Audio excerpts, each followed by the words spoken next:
Hello guys, नमस्ते। आज का हमारा टॉपिक है फ्रून रिएक्शन। फ्रून रिएक्शन या फ्रून अभिक्रिया बहुत ही इम्पोर्टेंट टॉपिक है और ये BSc part first semester second semester exam के लिए बहुत ही इम्पोर्टेंट टॉपिक है। तो फ्रून रिएक्शन एग्ज़ाम आने के चांसेस ज़्यादा हैं। इसमें क्या होता है, प्रिपरेशन ऑफ साइक्लोएल्केन। यहाँ पर साइक्लोएल्केन का प्रिपरेशन होता है, चक्रीय एल्केन यहाँ पर बनते हैं इस रिएक्शन में। सेकेंड इस रिएक्शन की बात क्या है, क्या खासियत है ये रिएक्शन। इस रिएक्शन में sodium iodide and Na2CO3 sodium carbonate ये कैटलिस्ट होते हैं। कौन होते हैं? कैटलिस्ट होते हैं, मतलब ये उत्प्रेरक होते हैं। Sodium iodide and sodium carbonate. तीसरी खासियत इसमें क्या है, ये reaction alpha omega di halide की रिएक्शन है। किसकी रिएक्शन है? अल्फा ओमेगा डाई हैलाइड की रिएक्शन है। अब आप कुछ सोचेंगे भाई अल्फा ओमेगा डाई हैलाइड क्या होता है। अल्फा ओमेगा डाई हैलाइड क्या होता है, किसी भी कार्बन चेन, किसी भी कार्बन श्रृंखला है, कार्बन चेन है, उसके जो टर्मिनल है, एक टर्मिनल ये, एक टर्मिनल ये, मतलब किसी भी कार्बन श्रृंखला के सिरों पर यदि कोई हेलोजन ग्रुप जुड़े हुए हैं तो इनको बोलेंगे अल्फा ओमेगा। देखो इस कार्बन श्रृंखला का पहला, सेकेंड, थर्ड, फोर्थ, मतलब पहला टर्मिनल ये हो गया, ये फोर्थ हो गया, मतलब टर्मिनल को बोलते हैं सिरा। इसको हम बैलेंस कर देते हैं CH2 हाइड्रोजन द्वारा मैंने बैलेंस कर दिया। ये कौन है? हेलोजन, और ये कौन है? हेलोजन। जब किसी कार्बन चेन में सिरे वाले जो कार्बन एटम होते हैं उन पर हेलोजन एटम जुड़े होते हैं, हेलोजन एटम यहाँ पर बॉन्डेड होते हैं, तो ये दोनों हेलोजन्स अल्फा, इसको अल्फा बोल देंगे तो इसको ओमेगा बोल देंगे। समझ गए? इसको यदि हम अल्फा बोलना चाह रहे हैं तो इसको हम क्या बोलेंगे? ओमेगा बोल देंगे। तो कुल मिलाकर यहाँ पर अल्फा ओमेगा डाइहैलाइड किसे कहते हैं? जब किसी कार्बन चेन में कार्बन के जो टर्मिनल हैं, उस चेन के जो टर्मिनल दोनों कार्बन एटम हैं, उस पर कोई दोनों हेलोजन एटम बॉन्डेड हैं, हेलोजन एटम जुड़े हुए हैं, तो उनको बोलेंगे अल्फा ओमेगा। और ये चूँकि 2 होते हैं, 2 इनके नंबर्स हैं, 2 के लिए डाई लगाते हैं, इसलिए बोला जाएगा अल्फा ओमेगा डाई हैलाइड। तो मैं बात कर रहा था Freund reaction alpha omega di halide से होती है। इसमें कौन पार्टिसिपेट करते हैं? अल्फा ओमेगा डाई हैलाइड यहाँ पार्टिसिपेट करते हैं। और ये रिएक्शन बुर्ज रिएक्शन का एक्सटेंशन है, बुर्ज रिएक्शन का विस्तार है।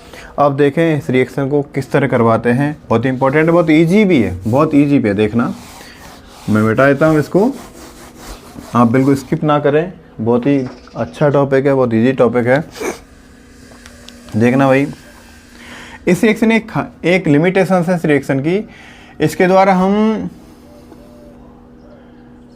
साइक्लोहेक्सेन से ज़्यादा श्रृंखला वाली नहीं बना सकते। साइक्लोहेक्सेन तो बना देंगे अप टू साइक्लो, यहाँ पर तो अप टू साइक्लोहेक्सेन तो हो जाएगा। अप टू साइक्लोहेक्सेन है, अप टू साइक्लोहेक्सेन मतलब साइक्लोहेक्सेन तक यहाँ बन जाएगा। उसके बाद जो ज़्यादा कार्बन एटम होंगे किसी चेन में तो उसको यहाँ पर इजीली सक्सेसफुली नहीं बनाया जा सकता। तो ये थोड़ी लिमिटेशन से मतलब नहीं, हमें पेपर में किस तरह आ सकता है। देखिए यहाँ पर मैंने 4 कार्बन ले लिए हैं, कार्बन का पहला टर्मिनल और ये टर्मिनल, पहला सिरा और लास्ट सिरा, इस पर मैंने जोड़ दिया है एक ब्रोमीन, इस पर ही ब्रोमीन जोड़ दिया है। Bromine is a halogen atom. अब देखिए इसका नाम क्या है, वैसे देखा जाए तो 1 2 3 4, IUPAC नाम देखा जाए तो 1 4 और कितने ब्रोमीन हैं? 2, 1 4 डाई ब्रोमो, 2 या 2 के लिए लगाएं डाई ब्रोमो, और ये कौन है? Butane. Okay, 1 4 die bromo butane. इसको हम क्या बोल सकते हैं? Alpha omega di halide. Alpha omega di halide क्यों है? क्योंकि यहाँ पर ये हेलोजन है और हेलोजन दोनों हेलोजन कार्बन के टर्मिनल पर है, कार्बन चेन के सिरे पर है, टर्मिनल पर है। तो अल्फा ओमेगा डाई हैलाइड, हमने हैलाइड के स्थान में क्या लिया है? ब्रोमीन लिया, तो हमने क्या लिख देना है? Alpha omega di bromide. Okay, alpha omega dihalide. अब देखिए ये रिएक्शन होती है या तो जिंक या सोडियम, या तो जिंक ले लें आप या सोडियम ले लें। जिंक आ जाएगा तो आप पहचान कर लेनी है भाई ये फ्रूड है। यदि यहाँ पर सोडियम भी होता तो हम भी पहचान जाते हैं फ्रूड रिएक्शन है, ये ध्यान रखना, आइडेंटिफिकेशन है। यहाँ पर कैटलिस्ट कौन है? Sodium iodide and Na2CO3 sodium carbonate. अब देखिए बन गया, हमारा काम हो गया। Zn की वैलेंसी कितनी होती है? 2 होती है, तो यहाँ से कौन आउट हो जाएगा? जिंक के साथ ZnBr2, और ZnBr2 ग्रुप में आउट हो गया। अब यहाँ पर कौन बचा? CH2 और यहाँ पर CH2 और यहाँ बॉन्ड ये फॉर्मेशन हो गया और ये साइक्लो बन गया। देखो चक्र बन गया। इसे हम इस तरह भी लिख सकते हैं, इसको हम इस तरह भी लिख सकते हैं। और यहाँ पर there are 4 carbon in chain. यहाँ कार्बन में इससे कंपाउंड में कितने कार्बन है? 4 कार्बन है। और ये साइक्लिक है तो इसे बोला जाएगा साइक्लो एल्केन। तो ये साइक्लो एल्केन बन गया। और फ्रूड रिएक्शन किस में काम आ रही है? साइक्लो एल्केन प्रिपरेशन में ये रिएक्शन काम आ रही है, राइट। अब सेकंड एग्जांपल हम लेते हैं। चलो एक एग्जांपल और ले लेते हैं हम फ्रूड का। माना कि मुझे साइक्लोहेक्सेन प्रिपरेशन करना है, साइक्लोहेक्सेन प्रिपरेशन करना है तो हमें कितने कार्बन की चेन लेनी पड़ेगी? यहाँ पर हमें 6 कार्बन रिक्वायरमेंट हो गए। यहाँ पर मैंने 6 कार्बन ले लिए हैं। मैं इस तरह क्यों लिख रहा हूँ? इसलिए लिखा जा रहा है क्योंकि साइक्लो बनाना है। तो यहाँ पर हम देखो 6 कार्बन चेन हम ले रहे हैं, तो ध्यान देना यहाँ पर मैंने ब्रोमीन लगा दिया है, यहाँ भी ब्रोमीन लगा दिया मैंने। अब बाकी शेष काम क्या करना है? कार्बन की वैलेंसी हाइड्रोजन द्वारा हमें कंप्लीट कर देनी है। CH2 लगा दिया और ये फार्मूला हमारा बहुत इजी गोइंग हो जाएगा। देखो फार्मूला प्रॉब्लम में नहीं आए। तो इसका नाम क्या है भाई? Alpha omega. अल्फा ओमेगा क्यों है? क्योंकि दोनों ब्रोमीन कार्बन के चेन के एक सिरा ये है, एक सिरा ये, और टर्मिनल दोनों सिरे पर जुड़ी हुई है। तो alpha omega di bromide, alpha omega di bromide family है।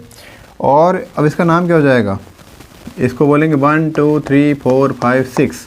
तो 1,6 डाइब्रोमो, 1,6 डाइब्रोमो और कितने कार्बन है? 6 है, तो हेक्सेन लगा दिया जाएगा यहाँ पर। 1,6 डाइब्रोमो हेक्सेन रिएक्ट विद किसके साथ रिएक्ट कर रहा है भाई? यहाँ पर हमने यदि सोडियम लेता हूँ, इस बार सोडियम कौन लिया मैंने? सोडियम। सोडियम के साथ रिएक्शन करवा रहे हैं। कैटलिस्ट कौन है?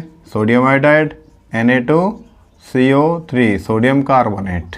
अब देखिए सोडियम की वैलेंसी तो 1 है और जिंक की वैलेंसी थी 2। देखिए जिंक को हमने 1 ही लिया था, लेकिन सोडियम हमें कितने लेने पड़ेंगे? 2 लेने पड़ेंगे। तो हो जाएगा यहाँ पर कौन आउट होने वाला है? यहाँ पर आउट हो जाएगा देखिए NaBr। कौन आउट हुआ है? NaBr। कितने नंबर? 2 NaBr यहाँ से आउट हो चुका है।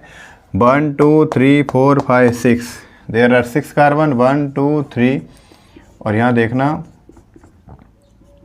ये 6 कार्बन द्वारा, अब कार्बन जो फर्स्ट था, कार्बन जो 6 था, उसका बॉन्ड टूटा है, उसका बॉन्ड ब्रेक हुआ है और यह बॉन्ड यहाँ पर क्रिएट हो जाएगा और ये बन जाएगा एक क्लोज रिंग बन गई है, साइक्लिक बन चुका है। तो यहाँ पर इसको बोल देंगे हम, इसको इस तरह भी लिखा जा सकता है, इस तरह भी लिखा जा सकता है, राइट। देखो ये लाइन लीनियर फार्मूला 1 2 3 4 5 6। जहाँ भी टर्न है वो लीनियर है, जहाँ पर टर्न है वहाँ कार्बन माना जाता है। तो साइक्लिक है तो साइक्लो।